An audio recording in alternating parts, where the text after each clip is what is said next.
Since the beginning of the war, Dick Pryor has introduced us to Oklahoma World War II veterans and volunteers who did their part in the American war effort.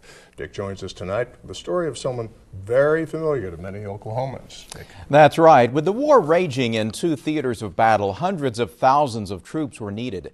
Young single men went first, but it wasn't long before the military sought out married people for active duty too. With freedom on the line, they left their young families and careers and headed off to war.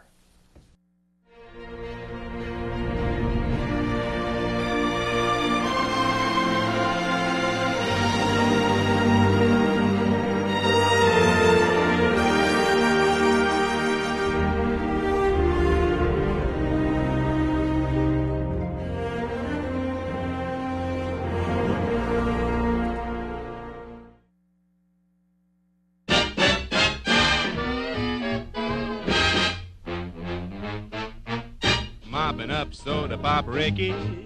Each community and practically every person in the country contributed to the war effort.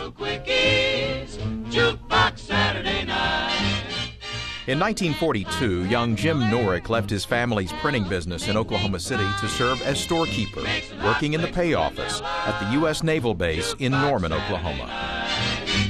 They put nothing past us, me and Honeyland, making one coke last us till it's time to scratch.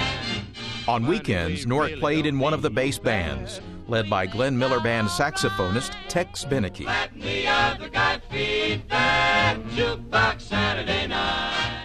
Every Sunday afternoon, Building 92, as they called it, it was a large building, open, all open space, and played music for the sailors, young ladies from Norman, from Oklahoma City, dates and so forth would come down, and that was a Sunday afternoon entertainment for the girls and the boys.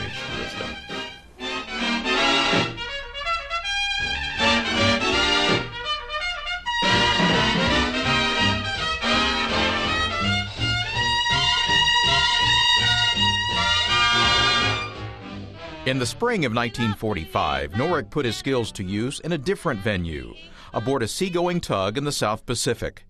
Norick worked as ship storekeeper and saw up close the increasing desperation of the Japanese, their attacks growing more intense as the Americans took island after island.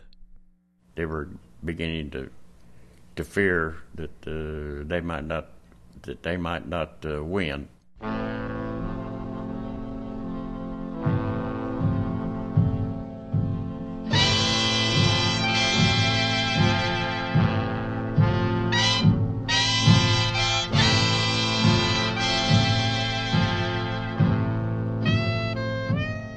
It was a tough job.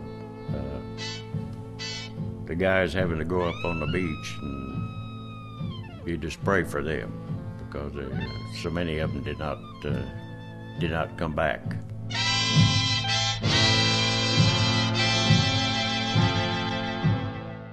Jim's ship was in the Lady Gulf late in 1945 when necessity turned the ship's storekeeper into gunner. That was about the time that they started the kamikaze attacks. First, I was a loader, put the canister of bullets onto the gun so it could be fired.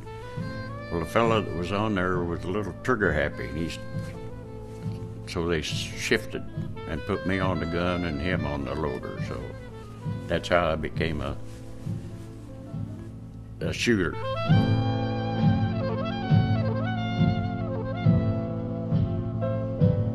Fortunately, I shot down a Betty bomber that was heading for one of the aircraft carriers, and he didn't make it, fortunately.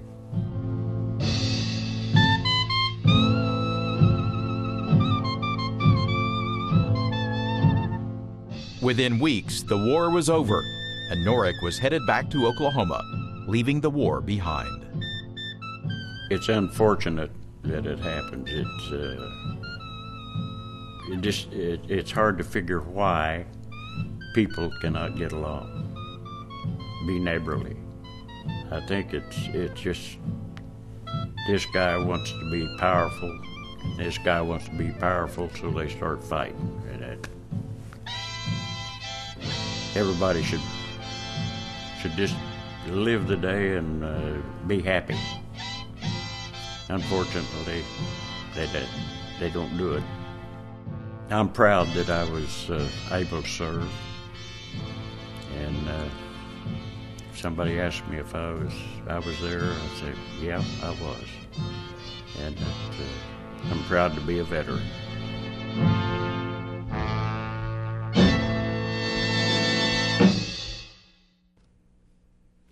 While Jim was overseas, his wife Madeline raised their young son Ron and worked in the executive lobby at the Douglas Aircraft Plant. When he returned home, Jim Norick went back to work at Norick Brothers Printing, joined the Junior Chamber of Commerce, and started helping his neighbors through public service. He served on the city council and was twice elected mayor of Oklahoma City. Jim and Madeline's son Ron followed in his father's footsteps. He became mayor in 1987 and served in that position for 11 years. Well, Dick, what's Jim Norick doing these days? Well, he's still active. He's 85 years old now, but he's still involved in the family business. He plays golf, and he still plays the clarinet. I've heard him play in the past. Have you? Well, he actually plays in the Nichols Hills Concert Band each week during the summer, and then he also has a 6-piece combo that plays at nursing homes in the Oklahoma City area. Move over Benny Goodman. Right, that's right. Okay, thanks, Dick.